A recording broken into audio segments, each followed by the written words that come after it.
Hey guys, it's Yishan here. Before we get into the video, I wanted to remind you guys that if you enjoy my content, to please consider subscribing. Also, your boy is now partnered with TCG Player, so if you are planning on buying Yu-Gi-Oh singles or sealed product and want to support the channel, then please consider using my TCG Player affiliate link in the description below. Oh guys, what is up? I woke up this morning and saw something very cool, a new card by the name of Astral Kuriboh. I think this is a really cool card. It's an amazing card. I'm going to read it really quick. Fiend effect, light level 1, attack and defense 100, speed reading time. You can only use the first effect of this card's name once per turn. Okay, so hard once per turn. First effect, you can reveal one number exceeds monster in your extra deck. Okay, that's good. We like costs that don't cost cards, right? This is not really a cost.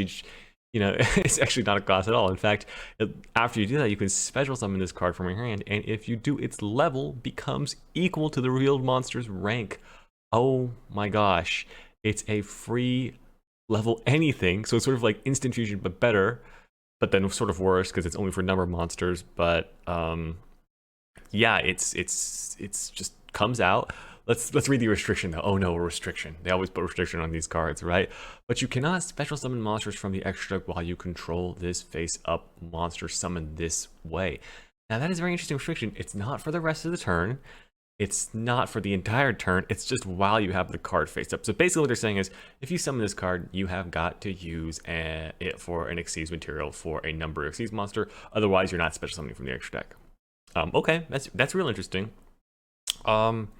And then it has a, and it's important to know this effect can't really be negated by skill drain, it seems, because it activates in the hand. So it would be hard for it to negate there, right? I don't think it doesn't really get negated by skill drain, I don't believe. And then the second part is a number exceeds monster summon while using this card on the field as material gains this effect. Cannot be destroyed by battle or your opponent's card effects. Nice little bonus. I mean, it's not too relevant in today's metagame, but we'll take those, right? We'll take those. It can be destroyed by battle. That can be really good. So we'll talk about that later. But so what do I think about this card overall? Well, it's pretty cool. I don't think it's broken. You know, it's just special summoning itself out. There are so many cards in Yu-Gi-Oh that do that, you know, but what I do think is you can choose the level. And so what you want to look at is you want to look at what sort of cards, you know, what sort of levels have less support, less easy generic ways to summon out monsters of that level. And of course, dear to my heart, of course, is the rank 8 Grenmaju strategy. So I'm going to take a look at some rank 8 cards. We'll analyze this, and I'll talk about some other places where you can use it first. So let's get right to that. Okay, so here we are. By the way, I'm not going to talk about every single rank in this video. So if you have some of your own ideas about where this card might be useful, you know, I think it might be useful in some Utopia decks, please do let me know. But here I go. What I've done here is I've pulled up some of the rank 8 number exceeds monsters to see sort of how this Astral Kuriboh can play. I don't think any of this is very good. Unfortunately, Astral Kuriboh is a light. It doesn't ignore summoning restrictions, so it can't really use that. Number 23, Lancelot. This is an interesting one. I think it might make a comeback in some Grenmaju decks, just because, you know, it lets you put stuff out. Hope Harbinger, already know this one. This guy's not very good. This guy, he needs dragons. This guy is not very good. This is an interesting one. The number 90 Galaxy Eyes Photon Lord. It basically negates monster effects. However, it can also be upgraded into this Galaxy Cipher package thing. I'll show that real soon. But basically, you know, it has some upgrade there. It's a good card, so Astral Kuriboh might be worth it here. A Sanafon, of course, a staple. Drytron's going to be pretty good this format, so I really like how Astral Kuriboh just lets you summon stuff. The big one, though, however, is that number 97 Draglubian is, in fact, a number exceeds monster. Isn't that just fantastic? Now, you know, it's interesting because I think that this is being another exceeds monster and also can't be targeted, and then Astral Kuriboh makes it unaffected or by battle and can't be destroyed by card effects, then it's pretty hard to kill. Untargetable, can't be destroyed. So it's pretty hard to out. So I'm really liking that little concept. So Astral Kuriboh seems to be very, very nice there. And then, of course, also this can go into that Numeral Dragon ODK. Now, these are just the rank 8s. I think it'll be very strong. What it lets you do is it just gives you a consistent level 8 to summon. You can still summon your dangers. You can still summon everything else. You just can't special from the extra deck until you use that as a rank 8 for a number exceed monster. But other than that, it's fantastic. What other ranks? Of course, rank 4 is an obvious one. There's a ton of number rank 4 monsters. There's a bunch of them. What you might be interested in is, Utopia, for example. There's a bunch of Utopia stuff, number 39 stuff. Could all be very interesting. I don't know too much about that archetype, but there you go. There's also like just random levels. Rank 7, rank 10, right? Rank 10, there's not many level 10s that just special themselves. And so, rank 10, if you're playing like some train deck, you might want to consider if you like rank 10s. They got all these guys out here. Not too many rank 10s, but at least this Super Dreadnought Rail Cannon Dora can be here. And then, of course, you can always, it doesn't, Astral Kuriboh, the great thing about it is it doesn't restrict you for the rest of the turn. So once you get it off the field, you're free to do whatever you want again. That's fantastic. So I think this card's really interesting.